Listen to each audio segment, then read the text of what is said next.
is, yeah. Hey guys, we are so tired.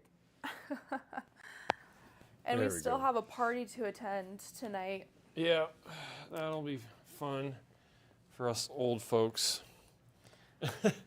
My goodness. I hope everyone's doing good. We just wrapped up day 2. Yeah. Official CES, but for us it's day 4. Yeah, except we've been working on CES stuff for 2 weeks straight prior to this. Yeah. So it's kind of like day 1000. Yeah, at this point, I would say we're pretty burned out. And we just got back from an AMD press mixer of sorts. Yeah, so it's super cool that AMD involved us in that. Yeah, very appreciative our for that. First official AMD thing. We're really grateful that our contact is invited us, and yeah, I think that it was a good time. We were going to go back tomorrow and look at their new CPU.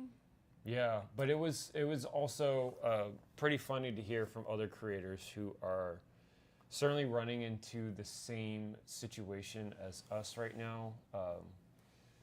Late to everything. Yep. Staying too long at meetings because they're catching up. They're being human beings to one another, which is a good thing. That is a good thing, yeah, for sure.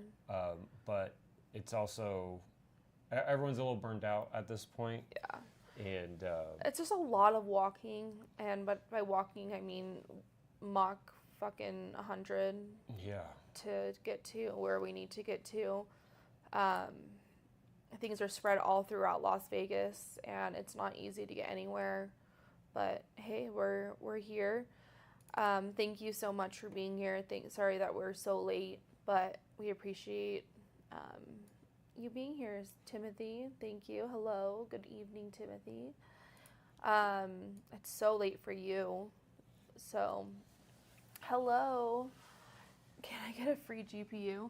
Can you give me a free GPU? Yeah, I would also love a free GPU, especially the new ones that are on display at the show. We've got some pretty crazy 5090s. Yeah. We are going to be talking about the ProArt 5090. Yeah, I think we kind of talked about it yesterday, but now we have some footage to show you. Yeah. Yeah, I want RAM. Hi. Yeah, Hi, what up, Ben? Thanks for watching us. Hi, Smoke. Yeah, we're enjoying CES. It's obviously so good to see people, and that's the best part. Yeah, last night when we wrapped up, we went to our Bitspower dinner, and that was really great to catch up with some people that we haven't seen in a few months, even a year. Yeah, at this point, unfortunately, just with like PC-related, PC gaming events and shows and expos kind of dying out in the later few years, we're only seeing some of these folks twice a year, CES and Computex. Yeah. And that really freaking bums me out because I wish it wasn't that way, right? I wish PAX was still big and a heavy hitter for a lot of companies, and they would think that it would be worth it for them to go to PAX or DreamHack. Yeah. Even Level Up Expo, when we were there last year, there was only a very small showing. I think Starforge PC was like the only like PC aspect about Level Up Expo, and we think about Level Up, it's like there should be a lot of gaming, right? So in terms of like the custom PC side of things, it's definitely fell to the wayside. So seeing our friends and cohorts in this space, it's becoming a rarity. So it wasn't at all really that surprising to hear from other people when we were at the AMD mixer that our vibes are kind of echoed in the fact that like a lot of people don't see each other and they want to see each other and hang out and catch up and just spend time with one another. And unfortunately, some of those meetings kind of draw on, and there are people who are missing meetings entirely because they're spending too much time at those meetings just catching up with the people rather than putting in the work, right? Like missing their own streams and other content that they need to record and stuff like that, just because they want to see people. And we can absolutely relate because it's really good to see these folks. And I would say that we've definitely put more time into just catching up with these people. Yeah. And hi, everybody. Ben, hello, Smoke, Wired Hardware. Yeah, what's up, Ari? PC Works, Enthusiast. Thank you guys for being here. It means a lot. And what the hell are you guys doing on stream instead of being at parties? we want to see and hang out with you too, Tim. Yeah. Man. Like, maybe tomorrow night we can have some guest streamers on here and just hang out and yeah, I would just love talk about PC stuff. Love if you guys wanted to join. You and Ben wanted to join Wired Hardware. Ari, if you want to join, we'd be more than happy to have you. Or on Friday tomorrow or Friday. Or Friday. Yeah, let's make it happen, you guys. But the next 2 days, we are absolutely gonna hit the mark for our streams and not be doing this at 10 o'clock at night because woo, I don't know if you guys can tell, but we're freaking white. Yeah, the original stream, I mean, it's like literally 10 p.m. right now for us, and it's 1 p.m. or 1 a.m. for you guys on the East Coast, and we really apologize for being so late. Yeah. Literally, our original call time for these streams is 4:30, so we are super late, and but we're here, we're doing it, and tomorrow we're going to be doing it too, and then Friday we're going to be doing it. So yeah, let's get started. Let's get started. So yeah, we checked out ASUS's new products yesterday.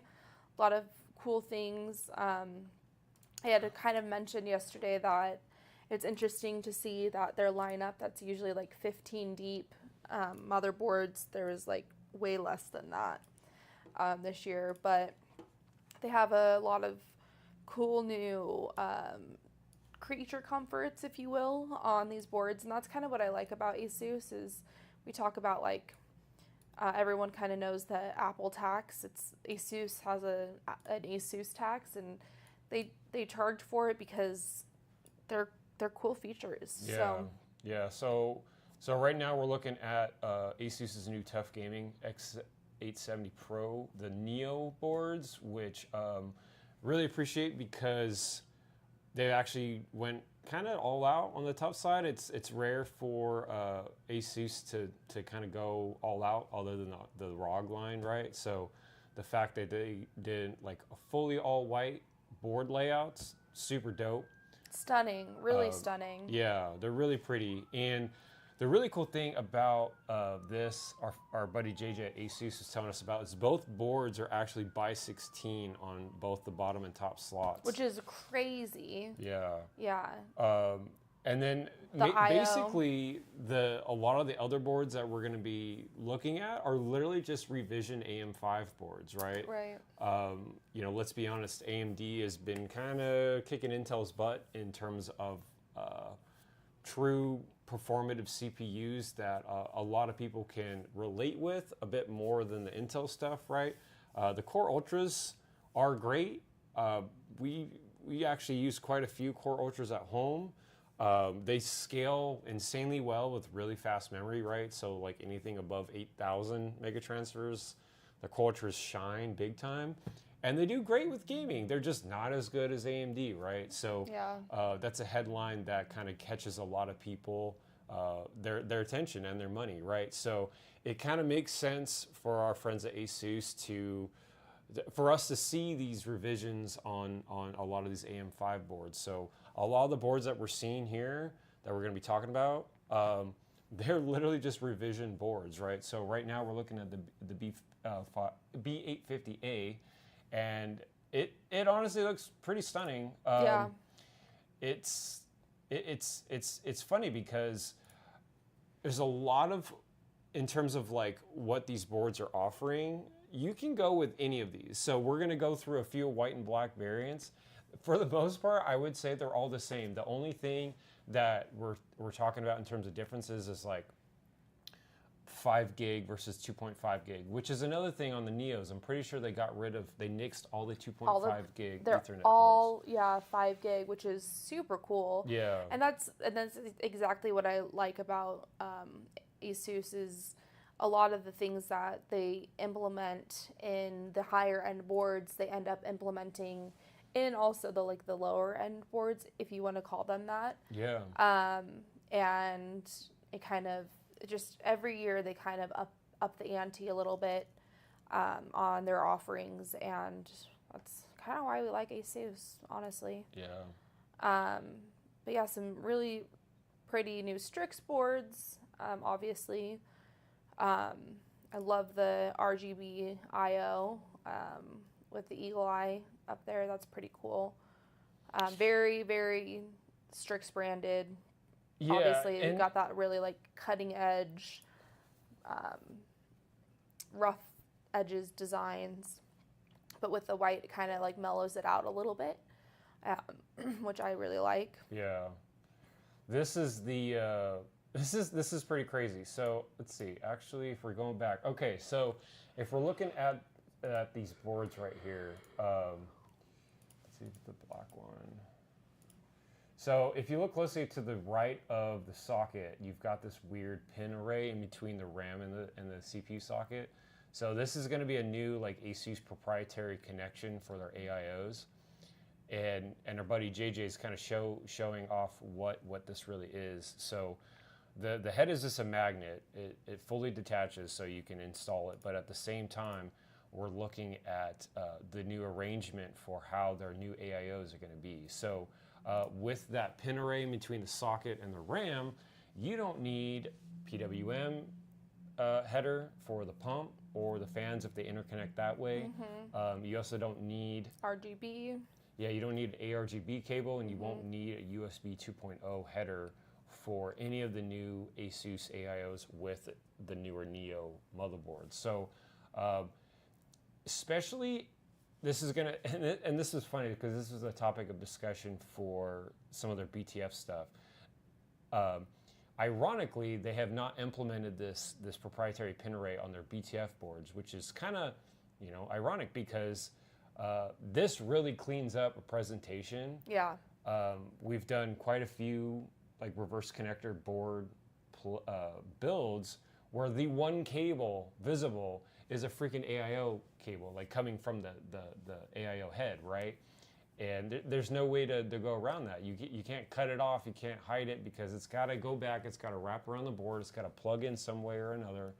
And the fact that ASUS is doing it this way, it's cool. Don't get me wrong. It's just, I always feel a bit apprehensive when it comes to proprietary stuff, Of right? course. Like obviously ASUS is going to do that.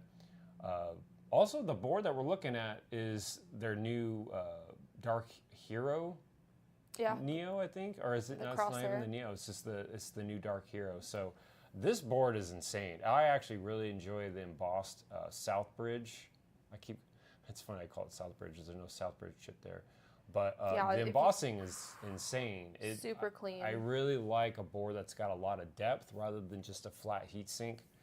And yeah, as you can see, there's just more of the same in terms of different slight options that may or may not entice certain users when looking for a new motherboard. We're all trying to forecast, like talking to all these other creators throughout the week and trying to like gauge their thought process on how 2026 is going to go with such insane pricing on some of the components.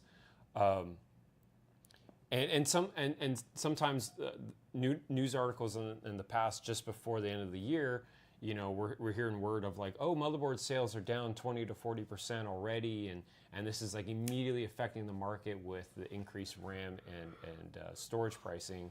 And now you've got the higher end 50 series cards soaring in pricing because who the fuck knows what reason, but. What I'm trying to gather here is there might be a few key components that are still good, solid upgrades that can net you a few creature comforts that could still be pretty relevant for a lot of people out there throughout 2026, and hopefully this freaking AI bubble pops sooner than later. But it's probably going to go into well past 2026, right? So yeah. I mean, some people, it's interesting hearing people's feedback, industry people's feedback. Some people are like, 6 months. That does not seem like the longest duration we've heard is 2031. And my God, if we have another 5 years of this, who knows where we'll be. But yeah. hi, Jay. Welcome. Thank you so much for being here. Thanks for being here. I know it's late. The name of the motherboard is now as long as the DIMM slot. Yeah. Yeah, seriously, because it's just like a revision after revision, right? Yeah. But you know, with that being said, I'm thinking cases, coolers, right? Air coolers, AIOs, and water cooling, motherboards, and power supplies are going to be some of the more circulated hardware components that are going to be either changed, bought, swapped out with PC builders, enthusiasts, just normal people that are maybe looking to upgrade. You know, and when I say motherboards, I'm thinking, right, if someone's got DDR4, you know, we've already got word that multiple companies are going to maybe push out new AM4 boards. There's rumors swirling around that AMD might potentially bring back AM4 CPUs to help combat the DDR5 issues. We're hearing rumors, obviously, about 3060s coming back. I don't know if we mentioned that. Which is ridiculous. Yeah, but we know that they have an onslaught amount of just 3060 chips. Yeah. So I guess if it's a fair card. It's a good card, but I mean, guys, it's what 3 years old, 4 years old. 4 years old, yeah. It came out during 30 series came out right as the pandemic started. Yeah. So actually, it's a 6-year-old.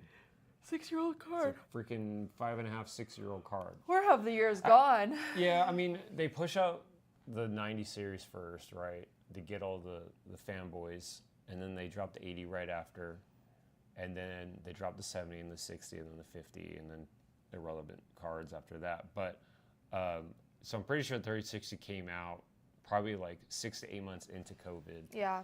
So yeah, either way, you know, it's a 5-year-old GPU, and clearly they've been sitting on inventory that had been so irrelevant by the time they had figured out that they had extra inventory. They're like, shit, what are we going to do with these? No one really wants them because they're not usable in a lot of different applications, right? Like Bitcoin miners can't really use them that well. They're not very powerful for ASIC mining. And so they clearly have been in a container somewhere collecting dust, and now they're going to pump them out. And I hope to God they're not going to be at any sort of premium, right? To slake people's lust on getting some sort of GPU upgrade. If they don't have a 30 series, they still have something older. Hopefully, the pricing is absolutely reasonable because there's no reason for still has 30 series cards? At least quite a few people. Yeah, but that's not the most popular card even on Steam. No, it had been for quite a while. Yeah, for a while actually.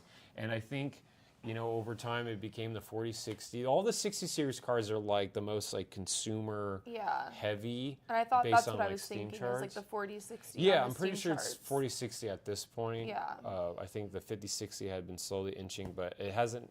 I don't think it's had enough time in the market for, especially with pricing and stuff like that. I mean, we recently used a 3060 in one of our stream builds, right? Yeah. And that's because we have it. And this is like us. We still love old hardware, and we still think that there's a lot of great use and a lot of good creative routes that you can take with new or older hardware. That's kind of like if you're looking for aesthetics or something like that, or even just basic gaming. It's a fine card. Yeah. It's a fine card. But do I feel good about corporations like NVIDIA pumping out 3060 cards and trying to sell us something that's been out for 6 years at a heavy price? I don't feel good about it, but it is what it is. And I guess we'll take any way to keep PC gaming alive and well. Yeah, Dixis, I've lost hope in owning a new NVIDIA card. Waiting for the future top tier XC3 and 4. Yeah, absolutely. You know, Intel is doing some really good stuff, especially on the driver end. We've seen over the years that drivers themselves can really push the performance of certain hardware, and you never know the potential performance of untapped hardware based on how drivers are coming out, right? Of course. if NVIDIA is NVIDIA, and you know, hearing word that there's going to be no super announcement during CES, and maybe the rumor right now is they're going to run the 50 series out until the end of 2027. That's quite a while with the 50 series, right? So in my head, I'm thinking, okay, well, how do they draw that out? Well, they've probably got a lot of latent performance ready to be utilized, but the drivers are slowly going to be upping them, and just to make the drivers look good, right? Oh, 5% here, 3% there, 1% there. Oh, 5% in this game, 1% in this game, right? We got a driver update a couple months ago that increased the PhysX performance because freaking 900 series cars were performing better than the 50 series with PhysX applications, right? So it's very interesting, and I'm sure there's an absolute tactic that they're employing to make sure that they get the longest lifespan out of these cars as possible, especially when they've got other tactics in mind, like not pushing out super GPUs or pushing out the 60 series until 2027, right? So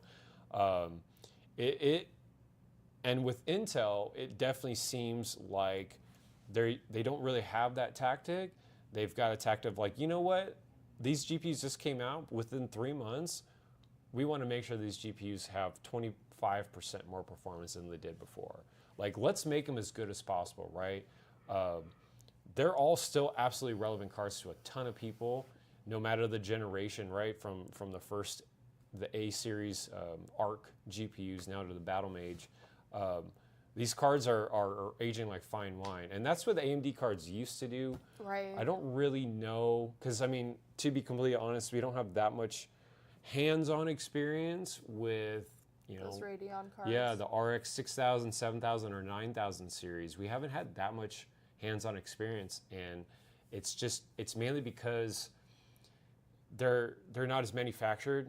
They don't have, like, the companies that we work with, they don't have as many to allocate for marketing or PR activations, because they're not manufactured in mass as much as NVIDIA cards, right? So the allocation is much smaller. So a lot of those cards are actually pushed out to bigger media. And so the small guys like us, we rarely get them. And so it's been years and years since we've actually got an AMD Radeon card to like really play with and mess around, test, and showcase. So I would like to think that age like fine wine mentality with the AMD drivers is still apparent. Maybe some of you guys who are RX Radeon owners can chime in on that. But I mean, I remember way in the past, right? There would be updates like, holy crap, this 7970 now increased by 13%, and I've already had it for 3 years. Like, that's huge, right? Yeah.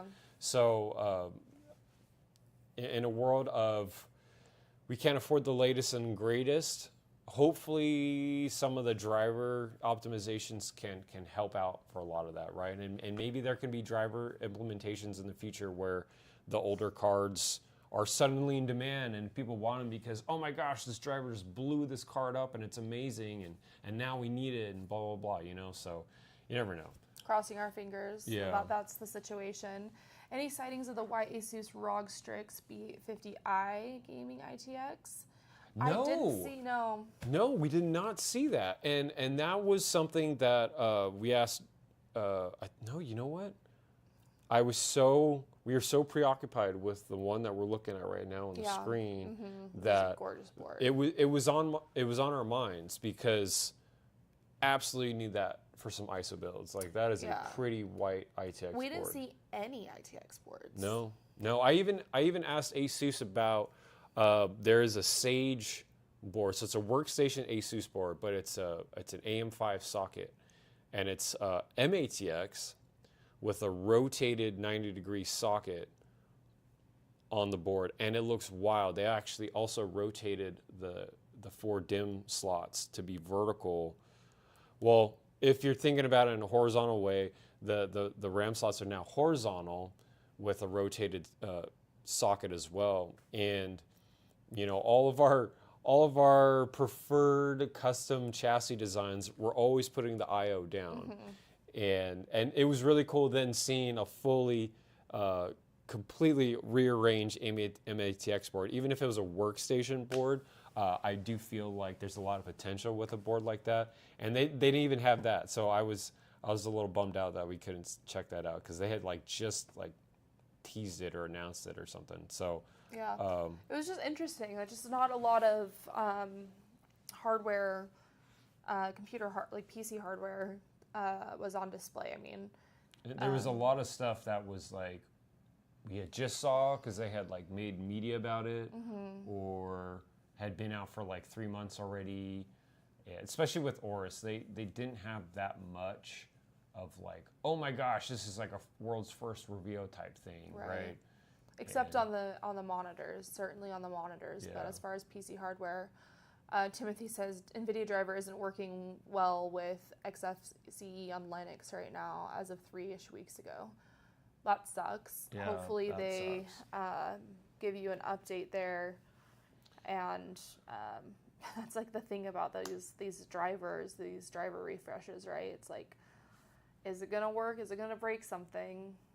I mean, I know that that's a huge case on Windows, but apparently that's a Linux issue as well. Yeah.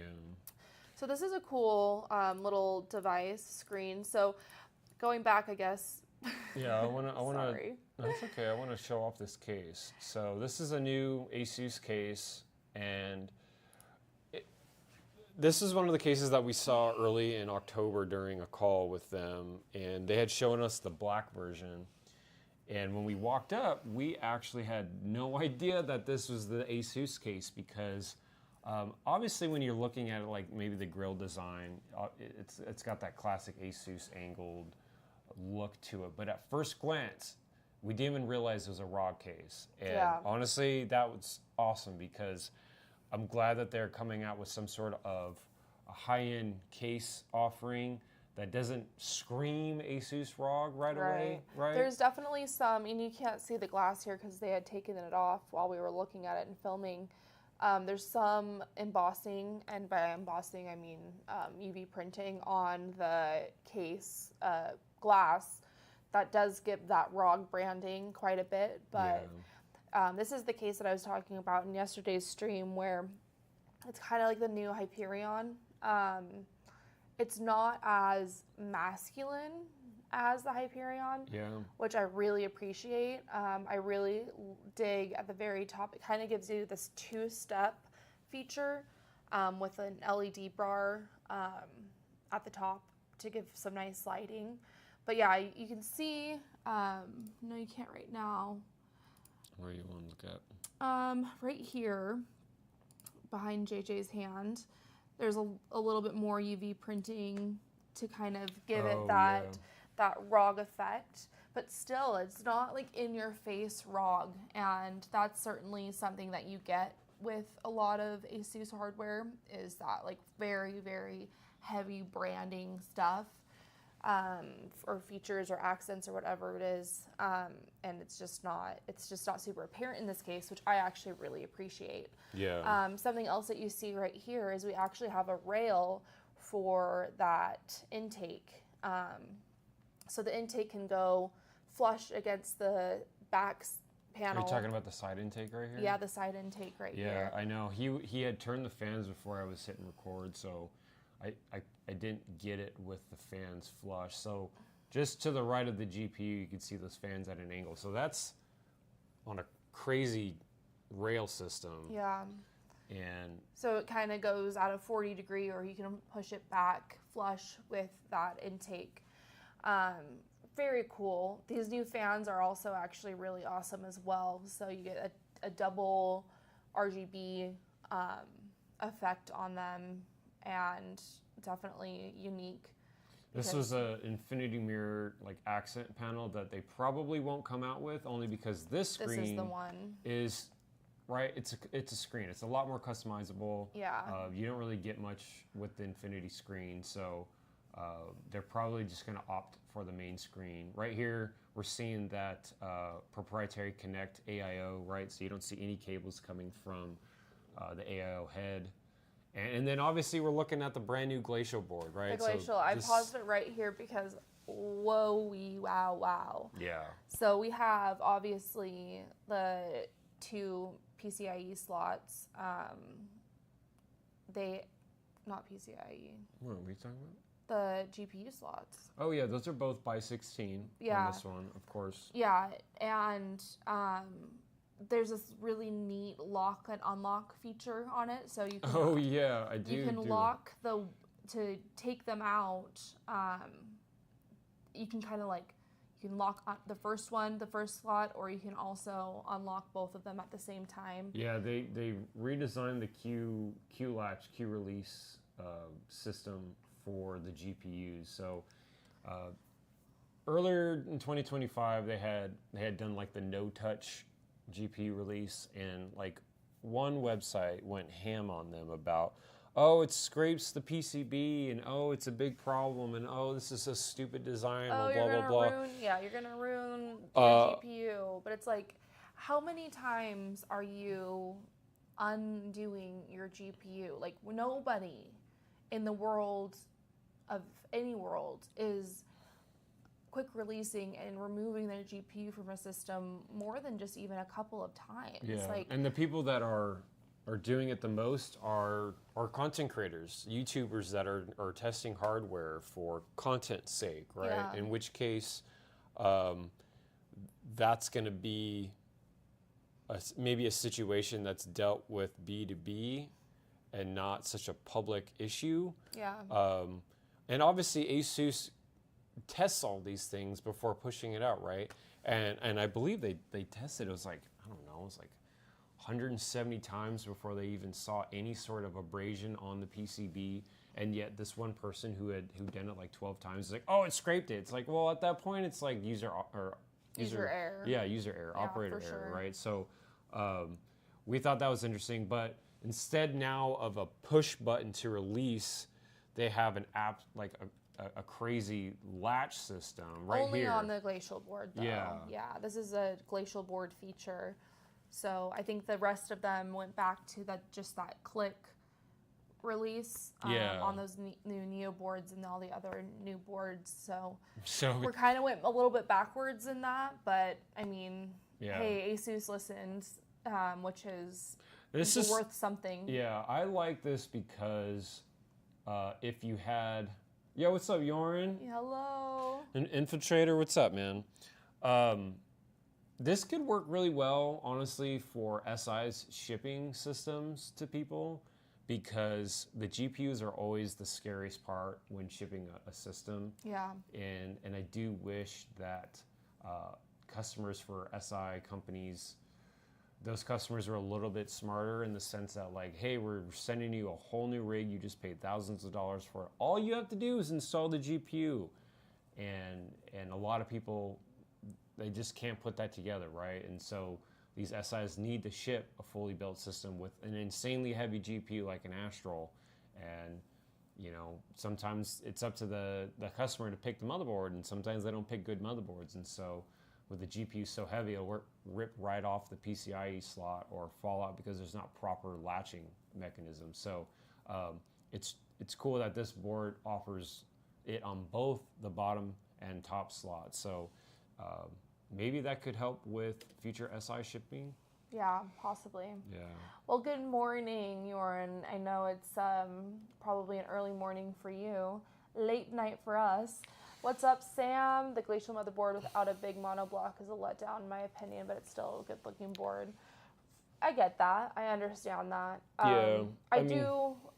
I like the features that they have added. Like, this is the one that we were talking that covers all of those bottom. Yeah, I'm hoping I got that shot. I included that shot in here with that. With this is this. Oh, we got two ahead.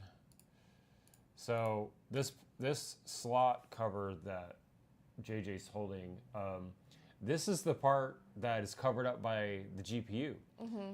And they thought it would be fun to just magnetize this whole panel as a whole. And if you wanted to use it as like to keep the consistency from the board onto like maybe part of the case, is detach it and slap it on your case somewhere, and then you have like full ASUS branding elsewhere. And I just like the fact that like the board being so pretty, it sucks being covered up by a massive GPU that might not even match the aesthetic, right? It's another reason why we did our Oris wood builds with the relocated GPU, because it's like, all right, well, if the task is showcasing the board, get the freaking GPU out of their way, right? Like that's the goal here, right? So I thought it was a little funny that ASUS, like they just came out with this board and they immediately slap an Astral in front of it. Obviously, it's their own card and they can market it their own card that way. It's also their most beautiful card. Yeah, but like also at the same time, everyone has seen the card by now. Yeah. And the time to show the board is now. So to me, it was funny that they had this like awesome, cool build, but with a build that was so packed that you could barely see the motherboard. Right. But next, after this, was a super cool concept router. This is them showing off their new Wi-Fi 8 router, and if does any, it look like anything to anybody? Yeah, if any D&D nerds are in the chat right now, I definitely want to hear something from you guys, because I absolutely plan on trying to sell this hard to my brother, but it shouldn't be a hard sell because he is a massive D&D fan and he collects D20s like a crazy man, and he's gonna see this and lose his shit. Yeah, so this is definitely like a really artistic concept. So they intend it to be like mounted on your wall as like an art piece or something like that, which I think is cool, as networking devices aren't always the most gorgeous devices. I think that ASUS does a good job with them, but like routers, modems, like this could absolutely sit on a shelf and you wouldn't even know it's a router, right? You would just think it's some cool abstract piece that was like, oh, where'd you buy that from? Yeah. Did you 3D print that? You know, like it's silly looking, but it's dope as hell. Yeah. A Chrysler Motors router. What? That's funny. What do you mean by that? Chrysler Motors. When did Chrysler Motors do anything with a dodecahedron?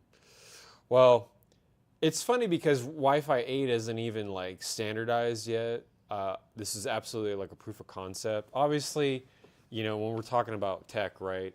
The advances have already been made, and then they're drip fed to the consumer market. So I'm sure that they're already developing Wi-Fi 9 at this point. Right. And 8's coming soon. I personally don't even think 7 stuck around for very long before 8's coming out now. No, I mean, Wi-Fi 7's still brand new. And it's wicked fast, man. Wicked fast. I mean, we get full fiber speed, 2 gig up and down with Wi-Fi 7. And you know, maybe this makes more sense for like data transfer between devices within your home network rather than downloading something from the internet or uploading something to the internet. Wi-Fi 8 would help those even more, and yeah, obviously people are going to utilize the speed when it comes, but as far as we know, this is the first Wi-Fi 8 device that we've seen during CES. It is, yeah. And I think this is a really cool way to basically show off that, hey, we're first to the game.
There, we're back though. Nothing even changed. So interesting. I think that we're getting some lag, and I don't know where the Yeah. lag is coming from. The DJI receiver, the OBS wasn't seeing it. Oh yeah, USB device not recognized. I wonder why that is. I don't know. Especially now, like randomly, like it's super random. This has been plugged in for hours, and we've already done a stream with it. Okay, that's so weird. Yeah. Sorry if anyone. Sorry, guys. Hi Pam Torona, if you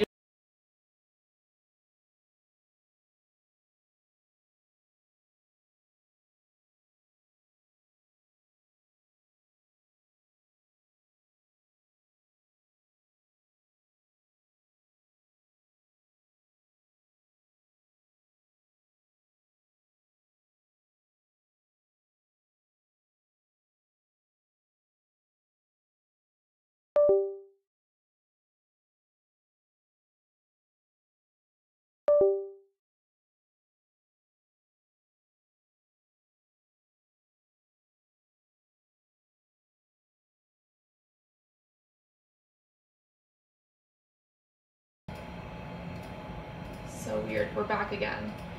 It's not even showing. It's not that. It's yeah. It is.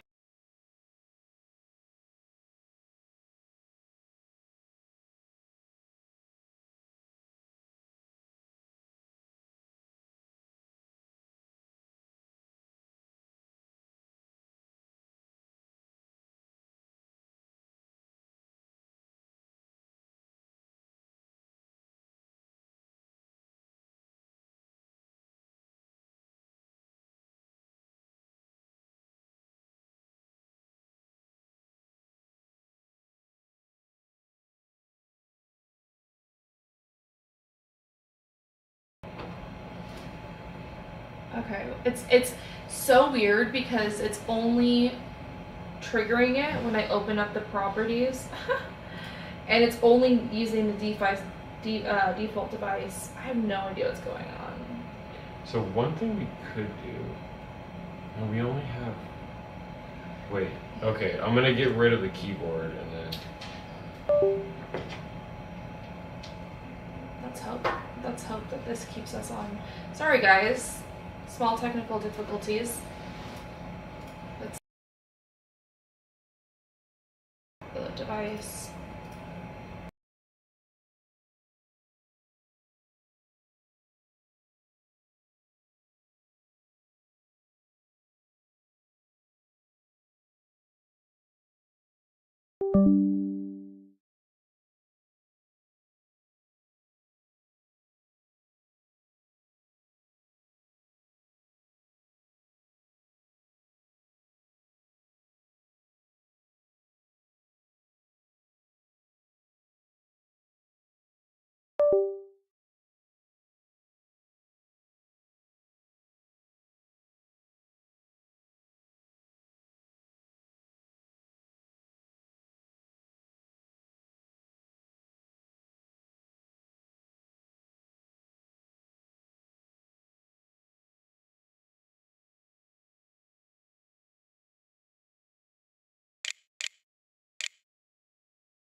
you